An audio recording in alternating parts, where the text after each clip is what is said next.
कक्षा 10 की गणित की ऑनलाइन क्लास में एक बार फिर से सभी का स्वागत है। हमने नया चैप्टर स्टार्ट किया है, इंट्रोडक्शन टू ट्रिग्नोमेट्री यानी कि त्रिकोणमिति का परिचय।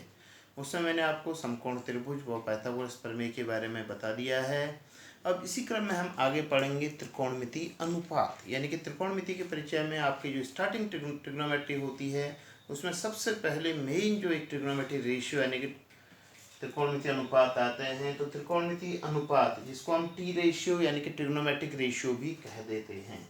तो इसकी परिभाषा एक इस तरीके से मैंने लिखी है कि समकोण त्रिभुज की किन्हीं दो भुजाओं के अनुपात को त्रिकोणमिति अनुपात कहते हैं। यानी कि आप देख रहे हो एक समकोण त्रिभुज आपका एबीसी समकोण त्रिभुज है जिसकी तीन भुजाएं लंब, कर्ण और आधार हैं। इन तीनों में से किन्हीं भी दो भुजाओं के अनुपात को हम बोलेंगे त्रिकोणमिति अनुपात। अब अनुपात किसी भी तरीके से, अनुपात का मतलब जैसे हम कहते हैं ए अनुपात बी मीन्स ए अपॉन बी, उसी तरीके से लंब अनुपात आधार है यानी कि लंब बट्टे आधार, आधार अनुपात लंब है आधार बट्टे लंब। तो इस हिसाब से त्रिकोणमिति अनुपात आपके बन रहे हैं। जैसे देखिए आपका एक अनुपात हमारा लंब बट्टे कर्ण बन रहा है, एक आपका लंब बट्टे आधार बनेगा, दो हो गए। एक आधार बट्टे लंब बनेगा 3, एक आधार बट्टे कर्ण बनेगा 4, एक कर्ण बट्टे आधार बनेगा 5, एक कर्ण बट्टे लंब बनेगा 6। तो यानी कि हम देख रहे हैं त्रिकोणमिति के अंतर्गत आपके 6 अनुपात हो रहे हैं, यानी कि त्रिकोणमिति अनुपात 6 होते हैं। उनका नाम इस तरीके से होता है लंब बट्टे कर्ण, आधार बट्टे कर्ण, लंब बट्टे आधार। अब देखिए तीन तो ये हो गए हैं, पहला लंब बट्टे कर्ण था तो चौथा कर्ण बट्टे लंब, इसी का उल्टा हो जा रहा है। दूसरा आधार बट्टे कर्ण था तो पांचवा कर्ण बट्टे आधार, इसी का उल्टा। तीसरा लंब बट्टे आधार था तो लास्ट वाला आधार बट्टे लंब।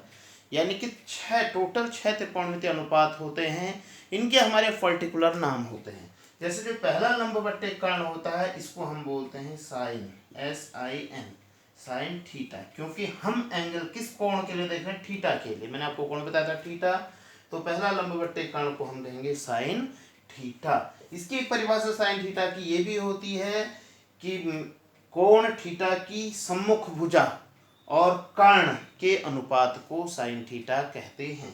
थीटा की सम्मुख भुजा और कर्ण के अनुपात को साइन थीटा कहते हैं। दूसरा आपका आधार बट्टे कर्ण है, इसका जो नाम होता है इसका होता है कॉस थीटा, यानी कि COS, कॉस थीटा। इसकी जो परिभाषा इस तरीके से बनती है, कोण थीटा की आधार भुजा व कर्ण के अनुपात को कॉस थीटा कहते हैं। तीसरा है आपका लंब बट्टे आधार, यानी कि लंब बट्टे आधार, इसको हम कहते हैं TAN, टैन थीटा। इसको हम कहते हैं कोण थीटा की सम्मुख भुजा और कोण थीटा की आधार भुजा के अनुपात को टैन थीटा कहते हैं। ये एक सूत्र याद करने के तरीके। अब देखिए पहला लंब बट्टे कर्ण है, ये साइन है। अब इसी का उल्टा कर्ण बट्टे लंब है। कर्ण बट्टे लंब को हम कहते हैं कोसेक, COSEC, कोसेक थीटा। तो यहाँ पर आप ध्यान दे रहे हो, जो साइन थीटा है लंब बट्टे कर्ण है, कोसेक थीटा कर्ण बट्टे लंब है। तो आप ध्यान दे रहे हो कि साइन और कोसेक एक दूसरे के अपोजिट है, यानी कि उल्टे हो रहे हैं, व्युत्क्रम। तो इसी तरीके से आधार बट्टे कर्ण आपका सेक कॉस थीटा है, तो कर्ण बट्टे आधार को हम कहते हैं sec theta, SEC, sec theta. तो सेक और कॉस एक दूसरे के अपोजिट होते हैं, व्युत्क्रम होते हैं। टैन थीटा आपका लंब बट्टे आधार है, तो टैन का उल्टा आधार बट्टे लंब, इसको हम कहते हैं COT, कॉट थीटा। तो इस प्रकार आपके ट्रिग्नोमेट्री में मेनली 6 त्रिकोणमिति अनुपात होते हैं। इनको आप समझोगे, याद करोगे और इसी बेस पर इनका ये सूत्र याद करोगे। अब सूत्र याद करने के लिए भी एक ट्रिक होती है, वो ट्रिक मैं आपको बता रहा हूं। LAL बट्टे KA, इसको आप याद करोगे। लाल बट्टे कक्का भी इसको हम कह सकते हैं। L मीन लंब, A मीन आधार, L मीन लंब, K मीन कर्ण, K मीन कर्ण, A मीन्स आधार।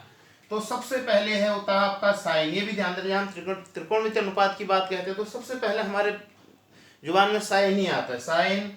फिर दूसरा है कॉस, तीसरा है टेन, साइन कॉस टेन बोलते हैं। तो अब आप ध्यान दीजिए, साइन का जो सूत्र होगा वो होगा L बट्टे K, यानी कि लंब बट्टे कर्ण। कॉस का सूत्र होगा A बट्टे K, यानी कि आधार बट्टे कर्ण। टेन का सूत्र होगा L बट्टे A, यानी कि लंब बट्टे आधार। इसी क्रम में साइन का उल्टा होता है कॉसेक, तो कॉसेक का कर्ण बट्टे लंब। कॉस का उल्टा होता है सेक, इसका कर्ण बट्टे आधार। टेन का उल्टा होता है कॉट, आधार बट्टे लंब। तो ये आपके त्रिकोणमितीय अनुपात जो 6 हैं उनको याद करने के लिए आपका ये ट्रिक LAL/KKA इसको आप याद करोगे। इसको याद करने के लिए ट्रिक कई बच्चे इस तरीके से भी बोलते हैं, लाला आम लाया कहते कहते आया। LALKKA, लाला आम लाया कहते कहते आया। तो इस तरीके से आपकी त्रिकोणमिति में 6 त्रिकोणमितीय अनुपात आपने परिचय हुआ। 6 त्रिकोणमितीय अनुपातों का फॉर्मूला आप याद करोगे इस ट्रिक से। इससे आपकी लगभग पहली प्रश्नावली पूरी बन जाएगी। ये 6 सूत्र आपने पढ़े हैं त्रिकोणमितीय अनुपात के। इन 6 सूत्रों के अलावा कभी कभी सूत्र आपके इस रूप में भी प्रयोग होते हैं, जैसे sine theta into cosec theta equal to 1 होता है। इसको आप डायरेक्टली याद करोगे, साइन थीटा गुणा कोसेक थीटा बराबर 1। कैसे होता है? क्योंकि साइन थीटा गुणा कोसेक, साइन थीटा का मान होता है लंब बट्टे कर्ण और कोसेक थीटा का मान होता है कर्ण बट्टे लंब। अब लंब से लंब कट गया और कर्ण से कर्ण कट गया, एक बार तो 1 एकम 1। तो यानी कि sign theta into cosec theta का मान कितना आया? 1 आया। अब जब sign theta into cosec theta बराबर 1 है तो खाली साइन थीटा कितना हो जाएगा? 1, और ये गुणा में है तो बट्टे में आ जाएगा, 1 बट्टे कोसेक थीटा।